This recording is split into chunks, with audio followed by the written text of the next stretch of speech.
खान की तपती धरती, जहां गर्मियों में हवा भी जैसे आग उगलती थी। वहां के एक छोटे से गांव में रहता था अमन। अमन के पिता छोटे किसान थे, जिनकी रोजी रोटी बारिश के भरोसे थी। साल में एक बार अगर अच्छी बारिश हो जाती तो घर में मुस्कान आ जाती, वरना कर्ज और चिंता का अंधेरा। गांव में पानी का एक ही कुआं था। गर्मियों में वो भी सूख जाता और गांव वालों को कई किलोमीटर दूर से पानी लाना पड़ता।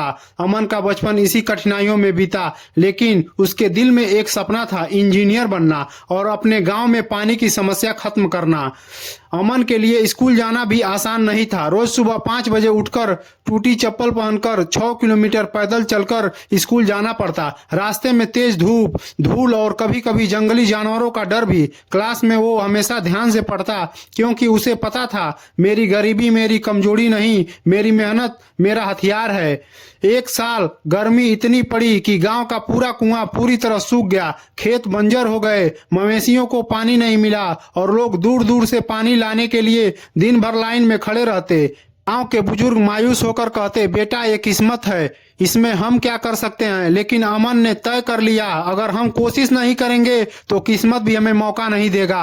अमन ने गांव के बाहर एक छोटी पहाड़ी के पास खुदाई शुरू कर दी। उसे पुराने किस्सों से पता चला कि वहां कभी एक झरना बहता था, जो अब पत्थर के नीचे दब गया है। गांव वाले हंसते, अरे ये तो पागल हो गया है, अकेला कुआं खोद देगा।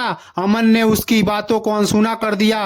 वो रोज सुबह सुबह स्कूल जाता, दोपहर में लौटकर फावड़ा उठाकर खुदाई करता। शुरू में अकेला था, लेकिन उसकी जिद और मेहनत देखकर धीरे धीरे 2-3 दोस्त भी साथ जुड़ गए। मेहनत का इम्तिहान हफ्तों में और हफ्ते महीनों में बदल गए। गर्मी में पसीना जैसे नदी बनकर बहता था, हथेलियों में छाले पड़ गए थे। कई बार मन में आया शायद ये मुमकिन नहीं है, लेकिन फिर दिल कहता एक बार और शायद पानी मिल जाए।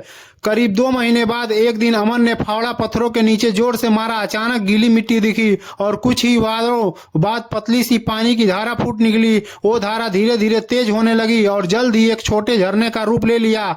गांव वाले दौड़ कर आए। जो लोग हंसते थे वो अब हैरान थे। बच्चों ने पानी में खेलना शुरू कर दिया और बुजुर्गों की आंखों में आंसू थे।